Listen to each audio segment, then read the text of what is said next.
Of course, only one place to start, and the situation at Tottenham Hotspur, because Daniel Levy has gone. Tottenham Hotspur issued a statement last night saying they had rejected 2 preliminary expressions of interest to purchase ENIC's 87% majority stake in the club. One coming from the former Newcastle United shareholder, we know her, Amanda Staveley, her company, and the other from a Chinese consortium. Now, Simon, when we look at it, I noticed the board of the club and ENIC confirm that Tottenham Hotspur is not for sale, and that ENIC has no intention to accept any such offer to acquire its interest in the club. Is this nonetheless, though, Simon, not a football club that's now set up and primed for a takeover? Well, it's interesting that Tottenham have made this announcement, because it might go to the root of the reasons why Daniel has gone so quickly and so abruptly. It might go to the root of what was actually going on behind the scenes. Daniel may well have been orchestrating, this is supposition on my part, may well have been orchestrating a sale process that involved him staying in the business and having his cake and eating it by selling his own shares. And that may well be why the sudden, abrupt, and from what I understand, rather aggressive nature of Daniel's departure from Tottenham.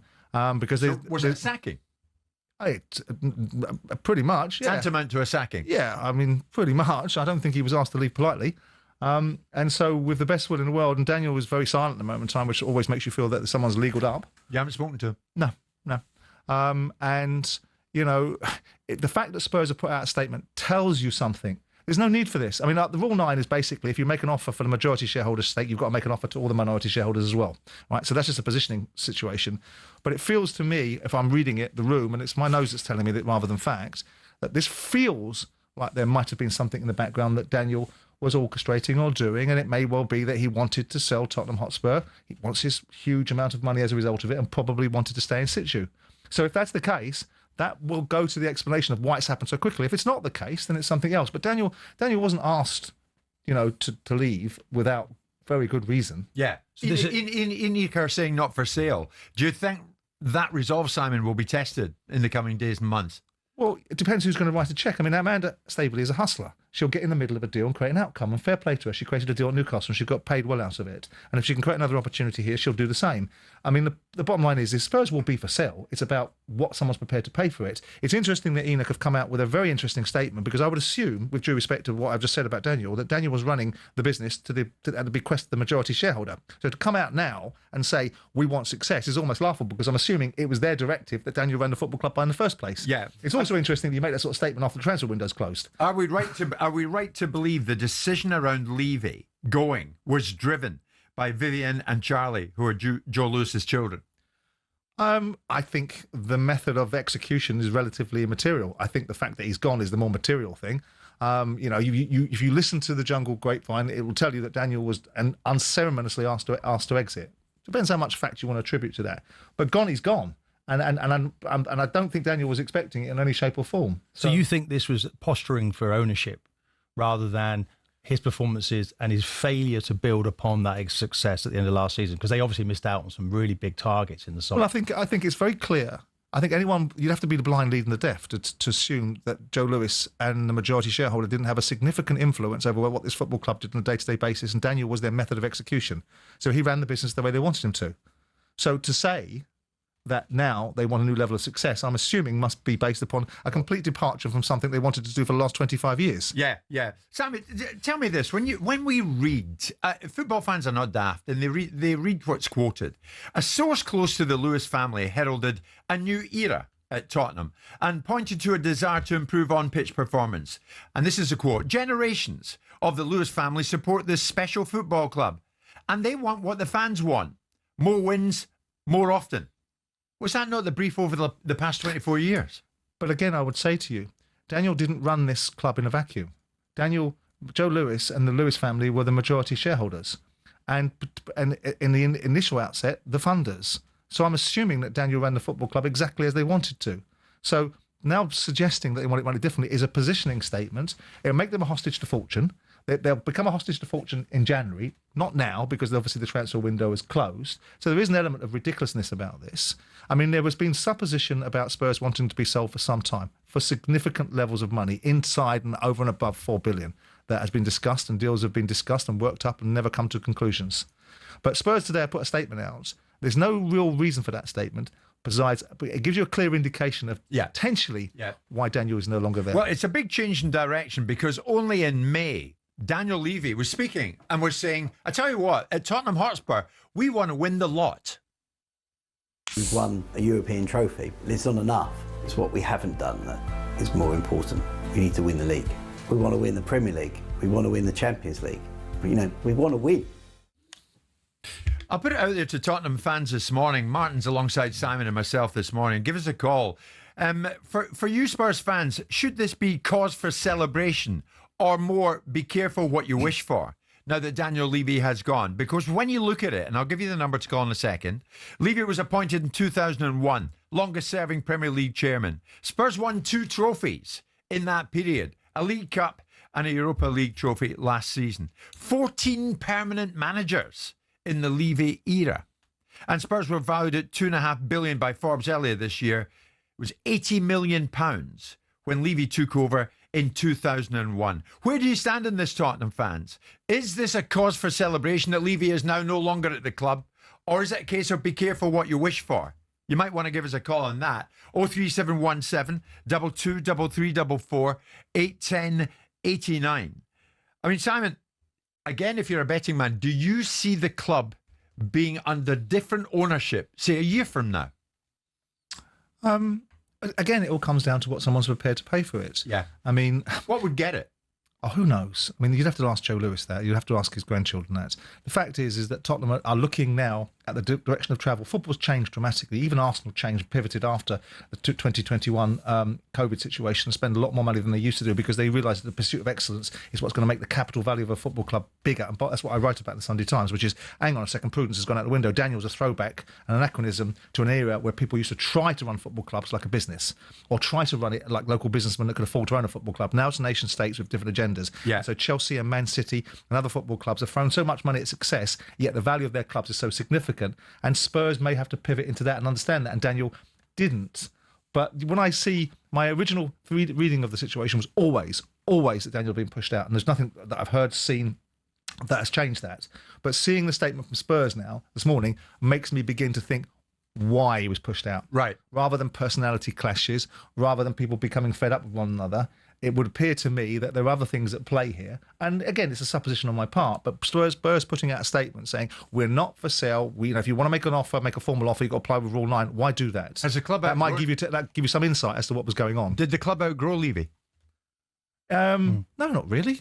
Did it outgrow Levy? I mean, not particularly. Why would Simon, when he looks back now, he's out the door. When he reflects, what do you think he got wrong? Because it's okay to have the best house on the street, isn't it? But you do want to be the most successful man on the street. Lovely ground, lovely training ground. Well, there's your answer. I don't think you got the balance right. There's your 14 managers. And you look through these, three of them didn't even last a season. And that's where you look at that quote from the Lewis family, Martin, over the weekend. We want what the fans want. More wins, more often. Simon is giving us a lot more than what most people know because Simon's in the know on this topic. The share structure of ENIC will remain unchanged. The club named Vinay Venkatesham as their new chief executive in April. Peter Charrington becomes non-exec chairman. It's a new role following Levy's exit. Charrington, a director of Tottenham's owners ENIC, was appointed to the Spurs board in March as a non-executive director. Many calls coming in. 03717 3344. Simon, is this more a power battle than it is a football matter? This is not about. Is this about who sets the agenda at this club? In my view, the way you read this is not about football. This is about power and money. This is about who decides what something is sold for and when it is sold. This is what this is about. And unless people are making a lot of noise about Joe Lewis's grandkids and whatever else. Unless Joe Lewis is senile now, it's Joe Lewis that's making this decision. And whatever's gone on between Joe and Daniel, I would imagine that something relatively significant has changed in their relationship to make this decision. But as you asked me, this is not about football. This is about who determines when and why and how. Isn't that fundamentally wrong, Simon? This is football. Because it should always be about the football. He's the chairman of a football club, isn't he? Or the owner, part owner. Yeah. It's a business that's worth £3 or £4 billion quid. If you look over the piece and the 24 years and you think, well, have they achieved enough? Finished 17th, fourth from bottom last season. All those defeats. He earns £5 million a year. He's earned £50 million, by the way, since he's been there in that role, I don't think he's been good enough. And it might just be for the footballing reasons. I know there's a problem in the boardroom, but it certainly didn't help him what he was doing. Okay, this new manager, I think it's a good appointment. I think it's a good. Martin, it's interesting though. A lot of the messages coming through asking, please put this to Simon. I'm one of the many who are trying to get through at the moment. Can't get through. Listen, sorry about that, says JS. Daniel Levy was not the problem at Tottenham. He's been scapegoated here. Would love to get through if I can, but that's my opinion. Daniel Levy was not the problem at Tottenham. He's been scapegoated here. What's your take on that? But there's always been that mentality, hasn't there? But there's a new world. It's a new world order. It's like having a Hollywood franchise, expecting the biggest movie in the world, not wanting to sign the biggest stars to make sure the franchise is successful. There is an element of this in this situation because you've got Man City, Arsenal now spend money like they're going out of fashion. Liverpool spend money. You know, Chelsea have spent money for the last 20 years to buy silverware, and they've increased the capital value of their football club. Daniel did it differently. Yeah. And football has moved on, and it's changed, and the direction of travel has changed, and owners are now realising that silverware, to go to Martin's thing, actually increases the capital value of the football club, makes the football club more value in the longer game. So did his way become outdated in the current landscape? Well, that's what I said in the article. Daniel was a bit of an anachronism in terms of the fact that he wanted to run a football club in a certain way, and this world has changed. You called him the Arsene Wenger of chairman. What did you mean? Well, Arsene Wenger was an innovator, was a brilliant changer of the direction of travel, and players responded, and the thought process about Arsene Wenger would change the whole process of how football managers looked, felt, operated and thought. By the time he left, he was being hounded out by his own fans. But there's a difference. Arsene Wenger was a huge football man. I'm not sure Daniel Levy but we're not. Is he not just a businessman playing in a football? Yes, of course. Of course, but football is now being owned by... That lack of emotion doesn't tip you over the line. You're taking it down to its most basic level, Martin, and understand the reasons why you would. Yeah, I know where Martin's going. Arsene Wenger brought his club enormous amounts of success. Yeah. Can you argue that Levy did? No. Different. Well, it depends who you're arguing for. If you're arguing for Joe Lewis sitting there saying, I've got a football club that could be worth £4 billion, I think he'd say Daniel Levy was quite successful. If you're arguing about the actual purest nature of what football should be about, which is winning things, of course not. Interestingly though, Simon, you pinned Daniel Levy in your Viaplay documentary. You spoke about the challenge of competing against changing ownerships. This was Levy. I think part of the problem is that so many clubs take a very short-term view and only interested in today, and it's been really, really difficult for the Premier League, if you like, get consensus around the room with 20 clubs. It saddens me to say that, you know, the Premier League today is not as united as perhaps it could be. Why is that?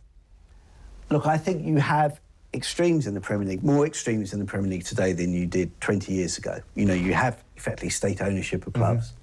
And they have... There's a common denominator, wasn't it? Everyone was united by money in the pursuit of it. It was a clear agenda. Yeah. And what you're saying now, potentially, with nation-state ownership, they've got a different motivation and a different agenda. Yeah, and I'm not criticising them in any way. I just think part of the problem is it's quite difficult for those clubs in that room to agree a deal that's in the long-term interests of football.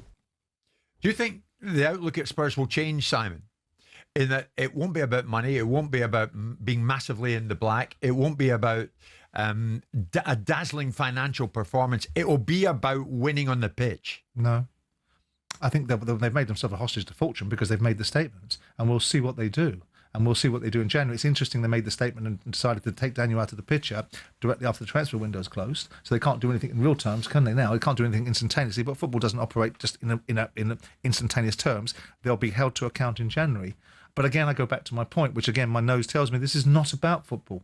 It's being positioned that way because we're a football show and we're talking about it at its lowest common denominator. But this is about the power and money that decides what's happening with this football club and who and potentially when it's going to be sold to. And this is what this is about. And yes, they've made a nice little positioning statement. But again, you've got to sit back and say to yourself, if you're the majority shareholder and you're the funder to some extent of this football club and have been for a long period of time, and the football club's been running under your direction, it's got to be relatively hypocritical to say, well, we always wanted more success. Well, come on. I'm putting it out there this morning, and I'm phrasing it deliberately like this. Tottenham fans, now that Levy's gone, should it be a cause for celebration, or is it a case of be careful what you wish for? 03717 223344 81089. You know, just before we get to the break, Simon, many people said to me over the weekend, I was surprised when I heard Daniel Levy has gone. After that amount of time, he's synonymous with Tottenham. Why weren't we told at the end of this season, or maybe at the end of this calendar year, Daniel Levy will be stepping down? Why was it so damn sudden? Because they've had a fallout, I would suspect. And there's a variety of reasons. If Daniel has been doing things like soliciting bids, I'm not saying he has, and perhaps providing information that Joe Lewis wasn't aware that he's provided, who knows what's happened? But to have this level of instantaneous outcome will tell you that some of what I'm saying probably is rooted in a degree of substance. I mean, it's quite a way for a 24-year-long relationship to end. Yeah. And in a fairly acrimonious way. Well, we'll see, won't we? I mean, look, Daniel... was it almost get your coat? Look, without being in the room, who knows?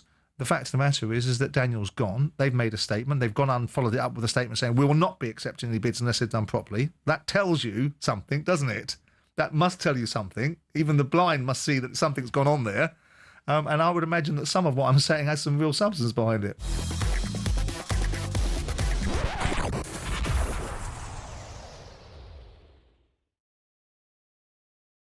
I'm glad you're sitting upright in your seat because I want you to bring your A game to this, your A game of analysis. England beat Andorra 2-0. Andorra ranked 174th in the world. They've gone 14 competitive matches now without scoring a goal. Statistically, Kane ended with 12 touches. The centre-backs, Gahey and Dan Burn, finished with a combined 263. In other words, it's like this, across the pitch. This was Borefest, wasn't it? I mean, what did you learn after that? Well, look, we're 5 games in now. Thomas Tuchel, he's nearly been there a year in the role. Lee Carsley actually had more games as an interim manager than this man. So it's been difficult for him in terms of lack of fixtures. I saw some improvement in the team in terms of the midfield. Anderson playing at a decent game, Adewaki on the right-hand side of the pitch. But it's also slow, methodical. I put it on, I watched the first 10 minutes and they obviously 85% possession for England. They're camped on their the opponent's edge of their box. And I came back to it for the last 10 minutes and saw exactly the same thing. 2 crosses, 2 goals. Did you enjoy it? No, not at all. Didn't enjoy it. I think it's frustration for Thomas Tuchel. I think under the bonnet he's getting particularly angry, and I don't think the face we saw in the interviews was the one that I saw during the game. I think he was getting a bit hot under the collar, but he recognises and realises that, we thought we were bringing this manager in. He'd been the manager of Bayern Munich and PSG, and you compare Arno Simon's, not necessarily the biggest fan of Southgate, who took us to a couple of finals in the Euros and a semi-final in the World Cup. You wonder, Jim, are we going to get back to that level? It's still early days. We haven't really played against anyone. We watched Spain at the weekend who, against a decent Turkey team, won 6-0, and you're wondering why we're not winning 6-0. So there's a few hiccups here. 1 or 2 Bellingham not available, Cole Palmer not available to the manager. But let's give it time. But I don't think there's a magic wand with this England team. And it's just because we have a manager coming in now, stars and stripes and won various things. Does it he's need not a magic really wand? making it happen. Do you need a magic wand? I mean, we need something. What do you need? Well, obviously the players need to be given the right messages. It looks like that's happening, but I think sometimes, Jim, Curtis Jones comes in, given an opportunity, then he's taken back out again. I mean, is this a sort of like freshers in terms of we just keep trying people but he should know already, who these players are. I like the opportunity for players. Dan Burn coming as central defence. No one would have ever seen that. Now he looks as if he's capable of playing at that level. He hasn't been tested, though. Has he got the pace for international football? So there's still lots of question marks here. I'm coming your way, Simon. I want to hear what you've got to say. Because pre-match, Tuchel said England would press more aggressively and play with a higher rhythm. And he called for players to demonstrate their pride in playing for England. Post-match, he felt there were signs of improvement. I'm absolutely convinced that we are on the right way and on the right path. It's always on us to prove it. Of course, we have now 3 camps, very condensed, to show that we are on a way to create an identity and who has a good connection with whom, and that we make it more clear for the players how should our game look like. That we have clarity, and after the things are clear, intensity will come, accuracy will come. This will follow, but first of all, it's important that it's clear how we want to attack. It's clear how we want to defend. This was a very good first step. We're on the way to creating an identity. Is that really where they're at? I don't really care about these World Cup qualifying games. We're going to qualify for the World Cup. He's a tournament manager. Get him in a tournament, see how he gets on. But you have to. Why? Turkey probably had a go at Spain. Andorra didn't come here to win a game. They banked up and decided that they weren't going to let England score 6 goals and make it as difficult for England as possibly can. Yes, of course, England got to be better and move the ball quicker and make sure that they can break opposition down. When they get into the World Cup competition and they're playing against teams that fancy beating England, they'll get a better way of playing. I'm not in the slightest bit concerned by any of this, and any more than I was concerned by it with Gareth Southgate. I expect us to qualify. I expect us to qualify at a canter. And then I'm more interested in what we do in the tournament football. I'm more interested if Thomas Tuchel finds himself in a position that Gareth Southgate finds himself in, which is engineering good outcomes that gets you to semi-finals or finals, what you do in that moment when the game needs to be won, lost and drawn. That's what Thomas Tuchel is here for. And the rest of it is background noise. And yes, we want to see these compelling performances. But, yes, we want to see this aplomb. Well, with due respect, we didn't see much aplomb before the World Cup in 2022. We got beat 4-0 at home by the Hungarians, didn't we? What difference did it make? When's the last time you enjoyed watching England? Oh God, I don't enjoy watching England. I've enjoyed watching England for my first. Well, there you go then. My first ever England game was against Czechoslovakia in 1978, when Steve Coppell made his debut, and I was bored then. But that's a problem, isn't it? Probably in '96 against the Dutch. But that's surely a problem. But Jim, it's hard to judge because of the quality of our opponent. And that's the way that's the way the Euros is right now. Exactly. With the amount of games, the teams that it's the tournament. The competition's huge now. Some of the teams that you're playing, so you can't really judge. Andorra, I mean, you say was it 14 games since they've scored a goal? Do you know how many shots have they had in that period? They just sit on the edge of their box. It's an exercise. If you'd have beat them 10-0, everyone would be going, "Oh, what was the use of that then? They're rubbish anyway."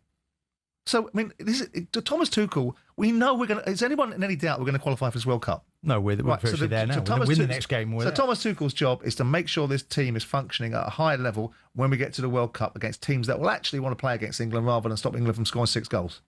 And the Turks probably had a little go at Spain because they quite fancied themselves as a football nation. With the Andorra, it's a bleeding you're going to get to the level that you got to under Gareth Southgate. Well, that's the challenge. He's going to beat 4-0 by Hungary before the Qatar World Cup. Getting to finals, getting to semi-finals, getting to finals. Yeah. Sitting your toe in the water of almost winning something. But Gareth Southgate had, 102 matches, the most games that any other international man has ever had for England. This guy's only in the job for 18 months. It's it's got to hit the ground running. When I say about a magic wand, I'm not seeing massive improvements in the group. I'm not seeing us blow teams away. It's just maybe this is just the reality now for England. Would you not rather be sitting with me this morning? It was a very quiet Turkey Villa Park. England 6. Would you not rather be talking about that scoreline this morning? That would be exciting. England 2, Andorra 0. Yeah, of course, that would be much more exciting, and that's what I probably would have expected. Because that would induce a kind of bring them on type feeling. We should be winning these games very comfortably. It shouldn't be that we're relying on an own goal and a cross that comes into the box. But okay, this is a new manager with new messages. He tried to make it a good start. It's not really a start. You've had 5 games, but he's like stitching in new information. Players when to press. We are, Jim, statistically, we are winning the ball back higher up the pitch, but we're not scoring more goals. And ultimately, that's where you're judged on, really. Are we improving? Is it more exciting? Are we hitting the back of the net? No, we're not. That's going down. And that must be a concern. Not really. No? He's given all these big-time Charlies an opportunity to have their moment in the time. All these people that the media think should be picked and all these players that think they should be picked, they'll get their moment and they'll get their rope to run with or hang themselves with. Rashford's this, Rashford's that, Rashford's the other, getting an England shirt and does bugger all. We'll see. He'll find his way through to get a team together that's competitive in the World Cup, and we will judge him solely on the basis of what his predecessor did, because he was brought in to win the World Cup. End of discussion. Nobody cares about the World Cup qualifying games. Yes, it's a nice little narrative that we can all sit here discussing. Wasn't it a wonderful performance against a crap team like Andorra? We beat them 6-0. But how are we going to get on when we play a proper team? That would be the conversation. Lee is a big Chelsea fan and no doubt an England fan. Lee, where are you with this at the moment? Because are you someone I'd like to ask and get some kind of an honest answer? Lee, Chelsea and England fan. When's the last time you watched England and enjoyed it? It was said earlier on the Holland game, because to watch us now is dire. I mean, I'm almost going through TVs where I'm shouting and screaming and throwing things around, because it's just not fun to watch no more. It's just, you're fed up getting your heart broken every time you turn the TV on. You think something's going to be different, but it just don't pan out. Yeah, I mean, Lee, see, that is such a good point. Watching what you saw on Saturday, what is your true view of what you watched on Saturday? A 2-0 win over Andorra. I find it embarrassing, really. We should, with the plethora of stars we have at our disposal, we should be knocking 4 or 5 at least past these teams, but we're not. It just looks almost redundant, boring style of football. And it doesn't fill you with no sort of like hope or anything that we're going anywhere apart from back. I don't think Tuchel's going to be able to do much better with what he's doing, you know. Yeah, but Lee Simon says these qualifiers don't mean anything. They don't matter. No, I agree. I agree. These they're nonsense. They don't mean a thing. People expect us to not go past these people, which is not happening. And I do believe if we keep going with Kane up front, I think this is just going to be the way it is now. I think this is just going to be the generalisation of people know what to expect, and they know how to defend against it. I don't think Kane brings too much to the England team anymore. I really don't. Okay, Lee, listen, thanks for the call. Gary's a big Crystal Palace fan. Martin, let's hear from him, because at the moment, the thought process is, no, it's too early to judge England. Judge them because they'll qualify. And they will qualify, of course. But judge them when they get to the finals next summer. Is that the way you look at it, Gary? Yeah, that's the way I see it. Truth is, I think there's two big key issues here. I think the first one is we don't get any momentum in the two games. There's 2 games, 2-month break, 2 more games. I think this has been going on even since the beginning of Southgate. One of the issues is we get to the tournament, we get a consistent squad together, we see the same players. Every single squad, there's 5 or 6 changes. The second point I also think is there's an issue here in the Premier League in general. Lack of English players is one of the issues, but also getting up for big games. We've seen that in the likes of Man United and other big squads.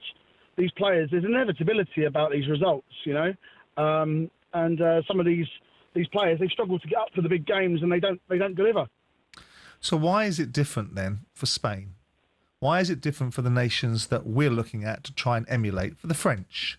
Why is it that the same conditions that you just spoke and described are the same conditions that the French national team will play under, with the same set of circumstances? So why is it we are constantly under-aroused by our England team, not enamoured by the performances, bored within an inch of our life in the last tournament, and looking at this group of players now thinking, well, we're supposed to have all this talent, we're supposed to have all this capability. We've now got a German manager that's worked at the highest level for the biggest clubs in the world, not being able to produce a tune from the same sort of players that we criticised for doing the same thing under Southgate, and we blamed it all on Southgate. What's your opinion on all that? My view is that culturally we're very different. I think if you look at Spain and France, they've developed their youth sides to progress through the system. We do put some young blood in. There is examples of that. But I don't think we still, the last caller mentioned about sticking the likes of Kane. I think there's young talent that we could have brought in much earlier into the fray to mix it up a little bit more. I don't think we play at the speed that we do when we go to under 21s and under 18s. I think that sort of worked out, and we're dependent on these big names constantly, and we have to fit the big names in. This has been a generational issue. It happened back with Scholes and Gerrard and Lampard, and I think that hasn't changed. Are you looking for a convincing win against Serbia, or is that too much to hope for? I won't even be watching. The reality is, as I say, I think there's an inevitability. I think a lot of people don't even watch the qualifiers now. I just wait till the tournament game starts and I judge the manager and the players at that stage, like Simon said earlier. Okay, listen, Lee, thank you very much indeed for the call. It is Serbia next. Martin, you come in. Well, we just had 2 boxers in here. Yeah. That described how it feels when you know you're in against a quality opponent. You referred to me, but it's a lot easier for me if I didn't like the person to clout them round the head, yeah? And it doesn't reach the pity of my stomach, does it, when it's Andorra at home or away? Do you know, it's like it has to be. And you're looking at France, they've had some tricky games in recent weeks or recent game because they were in the Nations League and they got to the last stages. You're so still putting on an England shirt. Yes, but what I'm saying is I with all the demands of the calendar for an English player, you know, you see the list of teams you've got in the Champions League. I don't think the Andorra game is quite as meaningful. I know you're playing for your country, but it's not in the pit of your stomach like it is for these 2 boxers. Is it too much to ask that they get themselves up for it? Well, let's judge them when we get to a fixture, when it really does matter. Every I think that's what matters. Simon's talking about.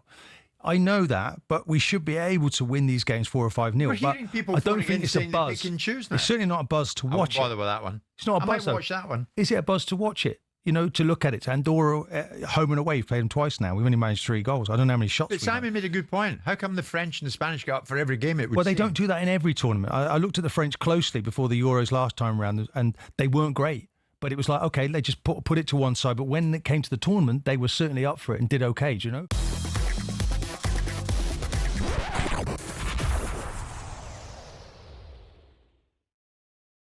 Jim White, Simon Jordan, Arsenal invincible Martin Keown, and of course Martin will have his eyes on the return, as we all do, the return of the Premier League this weekend, and his beloved Arsenal kick it all off. It's live in talkSPORT, Arsenal against Nottingham Forest. And of course, last time out, we're in an international break. It's funny when you think back what actually happened in the final games of the Premier League before we broke for this break, if you know where I'm going. Liverpool took on Arsenal and beat them. There was criticism of Arteta post-match with observations that maybe the man himself is too cautious and he played not to lose at Anfield. And actually, in this very studio last week, we put that to former Arsenal man Emmanuel Petit. Strong defense is one thing, it's good, if you want to win titles. If you want to be able as well to make differences, on set pieces, corner, things like this is what Arsenal, are performing very well. And this is good as well. But as I said, don't forget the DNA of Arsenal, which means great movement, great pressing. You have to bring craziness. At the end, the last side of the pitch. This is something that's been missing, for the last couple of months for Arsenal. And Saka was not on the pitch, so this is a big miss as well. Yeah. But Odegaard as well was not there. And there were no creativity, inside the team. Emmanuel didn't miss there, Martin. He was quite scathing about this, playing not to lose when you're up against your title rivals. Are Arsenal guilty of that? Well, first of all, I thought Emmanuel was a very good listener, and I got the passion in his voice straight away, what he wanted, and I want the same. Of course, every Arsenal fan does. I would like a little bit of a reality check in terms of where we're going to. We're going to Anfield. We're 3 games in. It's not a difficult. It's not an easy place to go to. I don't think the team completely committed to going to win it in the way that they should have done, and they may well regret that, Jim. But it's so early in the season, and we certainly can't be writing Arsenal off. To have no Havertz, to have no Odegaard, to have no Saka, to lose Saliba in the first 5 minutes, and then when you look at the squad that's come in, I think it's a very good job that he went to business, did the business he did. But look, we want more. Arsenal, I feel now, Jim, are in the stage where it's a mentality change. They need to change gear. They've really got to go after it. You've got to have the eye of the tiger to go and win these games. Looking back, I hope we don't regret it. But it's too early in the season, really, to write Arsenal off. I don't know if it's been calm in the media. I'm listening to some people. It's sometimes these ex-players. Peter Schmeichel has said that Arsenal brings something ugly to the Premier League. I think that's deranged in what he's talking about. Was it ugly when they changed the back pass rule in 92 because it was him that was one of the advocates of that? Everyone kept passing it back to him. That was ugly as well. But look, Arsenal, I think, they're a long way down the line to being successful. We're going to compare clubs, Manchester United. Look, maybe I'm rising to the bait, but I think Arsenal look good right now. It's not lucky Arsenal anymore, by the way, with all these injuries, but that will clear up.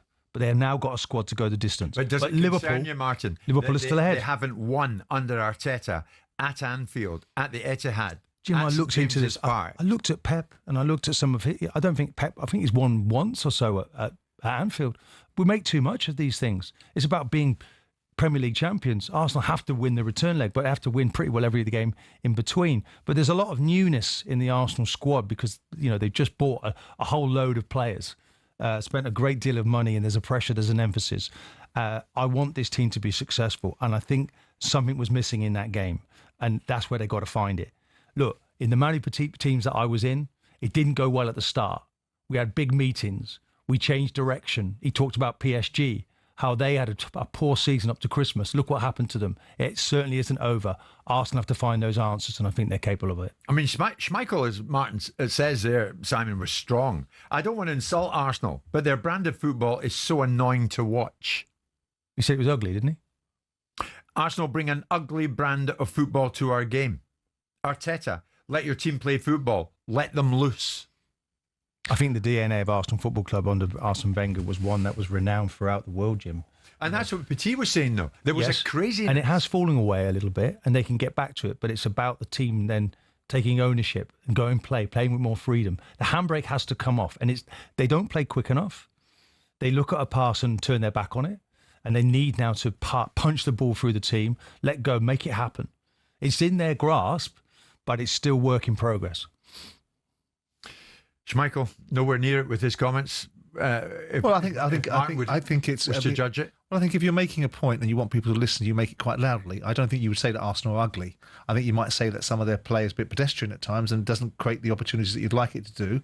But I don't think you can say it's ugly. I mean, I was going to say to Martin, what did you when you saw Arsenal set up against Liverpool and you didn't see Eberechi Eze in the starting 11 and you didn't see Odegaard in the starting 11, did you look at it and go, Yeah, but I understood that because wanted to do was they wanted to press high in the midfield, be solid and they weren't sure if Eze would pick up that information. He's only been in the building, before that match for 3 days, and it was just one of those where, on another day and a bit further down the line, to go there on the third match of the season, but you've got to be brave, and I think that's the point. It is, but I think that you're curtailed though when you've not got Saka and you're going. Look, the amount of times Kirkes was on toast with Madueke, if Saka's doing that, there's a goal coming out of that, and he wasn't available on the day. Okay. A win against Forest on return. It has to be a win. I'll be at the game, Jim. Looking forward to it. Arsenal need to change gear. Yeah. See, I went to Martin in that one because he's a football person. Indeed, he is. He's a football person. You've cleaned that up now.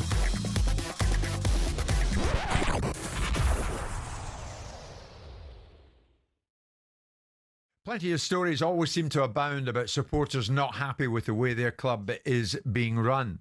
And that certainly is the case at the moment with a large number of Celtic fans, some of whom have been voicing their discontent in no small way over what they perceive to be a lack of ambitions from their boardrooms. And those calls intensified after they fell out of the Champions League, losing out to Kairat Almaty, of course. Celtic, for their part, spent £12 million in the summer bringing in 12 players, but the fans point to the failure to adequately replace departed stars such as Nicholas Keown, such as Kyogo, despite the club enjoying significant cash reserves. After the Champions League exit, a whole variety of things were said, and this was said by Brendan Rodgers. It's very frustrating. As I said, we all know where we want to get to. We showed last year, like I say, the strides that I felt we took, but you have to build on that. The last thing you want to do in football is manufacture your own stress. You don't. That's what you don't want to be doing. But I think all we can do now is we have to look at where we're at as a football club, and like I say, decide what way we want to go. What way they want to go. I know what way many of the ardent Celtic fans want to go, but Simon, there appears to be quite a toxic atmosphere around Celtic at the moment amongst some of the most passionate of fans who are saying, no, that's not good enough. It's not good enough. Mm-hmm. And on Friday, a whole bunch of the fans met with the board, which led to a statement from Celtic, which, to say the least of it, was wordy. And it began with transfer activities attracts enormous attention and speculation, particularly across social media, and the mainstream media has commoditised the transfer window in its relentless search for content. I'm not so sure about that. Absolutely right. In connection with Celtic, we recognise that debate around this subject reflects the passion of our supporters. Unfortunately, as is often the case, the media and social media, there is inaccurate or misleading information in circulation. So the finger is being pointed a bit at the media. Mm-hmm. But Celtic would counter the feeling of the fans in a variety of ways. I think within Celtic, there is a feeling within the club that in the last 25 or so years, the club has been stabilised financially. Well, was it unstable previously? It wasn't the best previously. Right. The club has won 40 or so trophies. Right. Tens of millions have been spent on the squad in the last 2 or 3 years. Yeah. Nonetheless, many of the fans say it's not enough. And when you needed to move, at a time you needed to move, in other words, to eliminate a minnow like Kairat Almaty, you didn't give the right resources to the likes of Brendan Rodgers to do that. But that's utter nonsense. I mean, are you telling me that Brendan Rodgers didn't have a good enough team over 2 legs to have laid a glove on these minnows? Agree with the idea that you need to strengthen your teams. agree and disagree with the principles of the statement saying that the transfer window has been commoditized. Of course it has. It's a main industry now in terms of people talking about the content around transfer windows and what's happening in football clubs. It's part and parcel of the business of show. Yeah, but the media doesn't dictate how a club does its business. No, it doesn't. It doesn't, and it doesn't also necessarily have the accurate facts half the time. So that's nonsense. So his part of the so his observation about the commodification of the transfer window is absolutely right. The challenges that I have with their statement is that they're making UEFA's governing rules part of the reasons why they can't do certain things. Well, Celtic made £35 million profit last season and £11 million profit the previous season. So the 60 million losses that they're allowed to have under UEFA sanctioning is irrelevant to this conversation. So when they use the fact that they've got to run their football club sustainably, which I don't suggest that they shouldn't, and when they suggest that there's certain restrictions upon wages and transfer fees because of UEFA's governance, they're absolutely right. But what's that got to do with Celtic's position? Celtic are nowhere near the challenge of UEFA. UEFA allow them to lose 60 million euros every 3 years. Celtic have made 44 million euros profit over the last 2 years. That would mean there's somewhere in the region of 110 million euros worth of difference, if not more. So I'm not entirely sure why they feel the need to wheel that in, because it's not true. You see, what baffles me about a statement like this, and the points I've made about from within Celtic are actually true. You know, like the club has been stabilised financially. The club has won 40 or so trophies. Tens of millions have been spent in the squad. But when they say, unfortunately, it's not always possible to conclude transfers either within the timescales that we target or at all, well, I'm afraid that's what the window's all about. Well, what Simon... that's the responsibility, not of the fans, but of those at the top of the club. Yeah. It's all about outcomes. I mean, obviously, what Simon's talking about, you know, that they were within the financial constraints. They didn't have a problem. They could have bought their players earlier, Jim, and it does freshen things up. I do have a sympathy. Celtic, the year before, they qualified by right. It seems to be a problem for Celtic, Jim, and the Scottish teams to qualify. This coefficiency is something that's really gone against Celtic. And this huge gap, I mean, it's like a life jacket for them when they manage to be in the Champions League, because the wealth that they get from it. This isn't a go at the fans. This is a go at the media. They're not having a go at their fans. He's having a go at you and people like you, sitting there with your yellow tie on, talking about the transfer market and what people should and shouldn't do and how they should and shouldn't do it. They put the statement out off the back of the backlash from the fans. I know creates that backlash in part. But media. I know, Jim, that they look people at people like you, the way they've done their business, but and to some extent, the way and by the way, or not the way that Brendan Rodgers has managed their bloody team against a bunch of minnows that they should have had enough results to be able to overcome. And this wouldn't have been ample. And then we amp it up, and then we amp it up.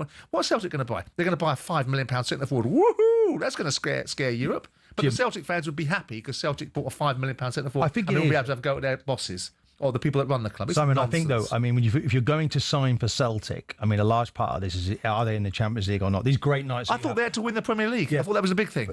But as a player... They're winning it every year. As a player, it's like, well, I'll wait. Do you know what? I'll just wait to see if you qualify, and that's killing Celtic because they don't get the players in that they want. None of the big players want to go to Celtic.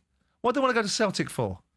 What's the biggest transfer fee that Celtic has spent in the last 10 or 15 years? The world's moved on from Scottish football. Once upon a time, with due respect to Scottish football... Their budgets are... The best players in the world are going to go there because of their budgets, not because they're bad football and because I'm taking the mickey out of Scottish football. If you're comparing it, the top players aren't... So what we're saying is you need better players to overcome these minnows. Pack it in.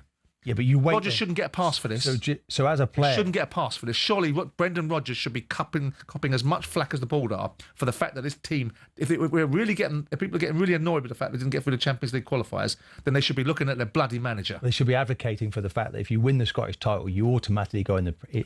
And that's agreed too. Let's do that. But if they'd knocked Almaty out the other night and were in the Champions League, they'd have bought some players. They'd have got some players there. Yeah. And that's their model. And the players, that's the same model that Brendan Rodgers left and came back to. But it wasn't 11 members of the media playing Cara Almaty the other night. Granted. If I'm not mistaken. I'm not blaming the media for the result. I'm blaming Brendan Rodgers and the players on the field for the result, and perhaps the ownership model. But I'm not allowing the bloody players and the manager to slide out from underneath their responsibilities of being perfectly good enough to have overcome those minnows and maybe muted some of this outrage, or maybe not. But they were weaker. There were players that had gone out of the squad, and he did. Yeah, but look at they playing against Martin.